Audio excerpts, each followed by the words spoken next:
दोस्तों, मैं आकाश राय, एक startup consultant and company secretary, एक बार फिर आपका स्वागत करता हूं न्यूज़ होल्स के इस इन्फॉर्मेटिव शो में।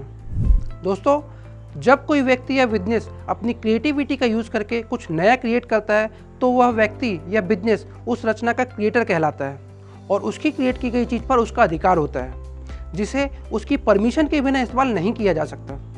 और अगर कोई क्रिएटर की परमिशन के बिना उसका इस्तेमाल करता है तो उस पर लीगल एक्शन लिया जा सकता है, क्योंकि यह कॉपीराइट एक्ट के अनुसार गैर कानूनी है। दोस्तों, आज हम इस कॉपीराइट कॉन्सेप्ट के बारे में ही डिटेल में डिस्कशन करने वाले हैं।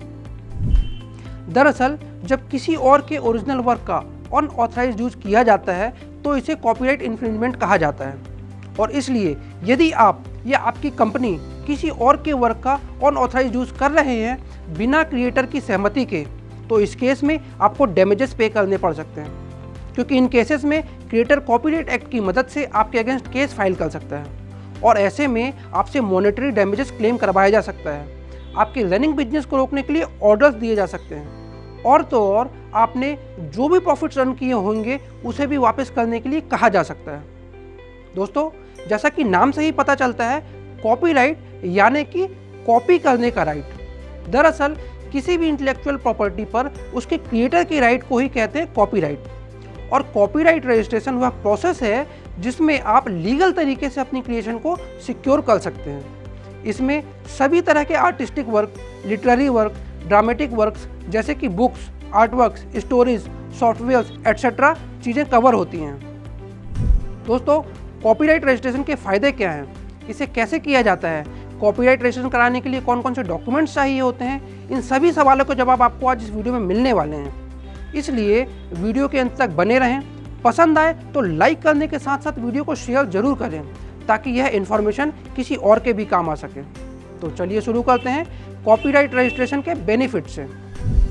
दोस्तों, सबसे पहला है लीगल प्रोटेक्शन। जी हाँ दोस्तों, कॉपीराइट रजिस्ट्रेशन करवाने का सबसे पहला और बड़ा फायदा है कि किसी भी क्रिएटर को उसकी क्रिएशन के लिए लीगल प्रोटेक्शन मिल जाता है, यानी कि कोई और उस क्रिएशन को बिना उनकी सहमति के प्रयोग नहीं कर सकता। दोस्तों, दूसरा है प्रिवेंशन ऑफ मॉनेटरी लॉसेस। दरअसल जब भी किसी ओरिजिनल काम की कॉपी की जाती है तो क्रिएटर को मॉनेटरी नुकसान तो होता ही है, और ऐसे में कॉपीराइट रजिस्ट्रेशन क्रिएटर को होने वाले नुकसान की भरपाई करने का अवसर देता है। दरअसल कई बार ऐसा भी होता है कि क्रिएटर अपनी की गई रचना को मोनेटाइज करने में असफल होता है, और ऐसे में यदि उसके पास कॉपीराइट रजिस्ट्रेशन है तो लीगल तौर पर यह क्रिएटर की असेट है जिसका राइट टू यूज़ वह सेल कर सकता है और उसका क्रेडिट ले सकता है। और यही कॉपीराइट रजिस्ट्रेशन का तीसरा फायदा है, यानी कि कोई भी ऑथर या क्रिएटर अगर चाहता है कि जहाँ कहीं भी उसके काम को यूज़ किया जाए तो वहाँ उसका नाम ऐड किया जाए तथा क्रेडिट दिया जाए और साथ ही साथ मोनेटाइजेशन का हिस्सा भी उसे दिया जाए, तो वह यह सब कर सकता है कॉपीराइट रजिस्ट्रेशन के द्वारा। दोस्तों, कॉपीराइट रजिस्ट्रेशन के लिए कुछ डिटेल्स और डॉक्यूमेंट्स की ज़रूरत होती है, जिनमें सबसे पहला डॉक्यूमेंट है photo ID proof of creator, जैसे कि Aadhaar card, driving licence, voter ID card, passport इत्यादि। दोस्तों, दूसरी रिक्वायरमेंट है ओरिजिनल वर्क या क्रिएशन की 3 कॉपी, और अगर कॉपीराइट किसी बिजनेस के नाम पर रजिस्टर किया जाना है तो इनकॉर्पोरेशन का certificate, MOA, AOA, copy of board resolution, pan card इत्यादि डिटेल्स भी चाहिए होंगी। इसके अलावा क्रिएशन से रिलेटेड डॉक्यूमेंट्स जैसे कि class of works, description of works, title of work, language of work, working notes, date of publication, यह सारी डिटेल्स भी चाहिए होगी। दोस्तों, यह सभी इनपुट अरेंज करने के बाद आपको कॉपीराइट रजिस्ट्रेशन के लिए एप्लीकेशन सबमिट करना होता है। एप्लीकेशन में इस बात का ध्यान जरूर रखना चाहिए कि फॉर्म एप्लीकेंट द्वारा ही साइन किए गए हों और इसे किसी प्रोफेशनल के द्वारा ही जमा कराएं। दरअसल एप्लीकेशन सबमिशन के बाद कॉपीराइट डिपार्टमेंट की तरफ से एक डायरी नंबर जारी किया जाता है।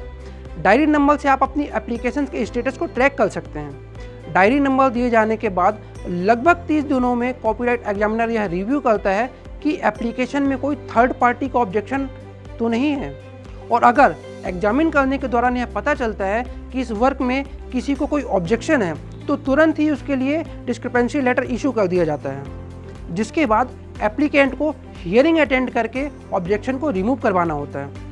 और यदि आपका क्रिएशन और कॉपीराइट एप्लीकेशन सभी तय मानकों को पूरा करता है और कॉपीराइट रजिस्ट्रार पूरी तरह एनालिसिस करने के बाद संतुष्ट हो जाता है तो कॉपीराइट डिपार्टमेंट की तरफ से रजिस्ट्रेशन सर्टिफिकेट जारी कर दिया जाता है। दोस्तों, कॉपीराइट से रिलेटेड कुछ और भी डाउट्स हैं जो अक्सर हमारे व्यूअर्स द्वारा पूछे जाते हैं, जिनमें सबसे पहला है कि अगर किसी क्रिएटर ने अपनी क्रिएशन को मोनेटाइज या रजिस्टर नहीं किया है तो क्या उनके काम को कॉपी किया जा सकता है? दोस्तों, इसका जवाब है नहीं। दोस्तों, इस बात से कोई फर्क नहीं पड़ता कि क्रिएटर ने अपनी क्रिएशन को मोनेटाइज किया है या नहीं, या कॉपीराइट रजिस्ट्रेशन किया है या नहीं। अगर क्रिएटर लॉफुल तरीके से साबित कर देता है कि आपने उनकी क्रिएशन की कॉपी की है तो वह आपसे डैमेजेस क्लेम करने का हकदार बन जाता है। दोस्तों, अगला सवाल है कि क्या कॉपीराइट को बेचा जा सकता है? जी हाँ दोस्तों, इसका जवाब है हाँ। अगर क्रिएटर चाहे तो वह रजिस्टर्ड कॉपीराइट को बेच सकता है, अपने ओनरशिप राइट ट्रांसफ़र कर सकता है, साथ ही साथ वह इसे फ्रेंचाइज भी कर सकता है, यानी कि प्री डिफाइंड पीरियड के लिए राइट टू यूज़ भी ट्रांसफ़र कर सकता है। इसके बाद अगला पॉइंट है कि क्या पेटेंट और ट्रेडमार्क की ही तरह कॉपीराइट को भी हर देश में करवाना होता है? जी नहीं दोस्तों, दरअसल भारत बर्न कन्वेंशन का एक सिग्नेटरी मेंबर है, जिसका मतलब यह है कि इंडिया में रजिस्टर किया गया कॉपीराइट बर्न कन्वेंशन से जुड़े हर देश में अप्लाई होता है।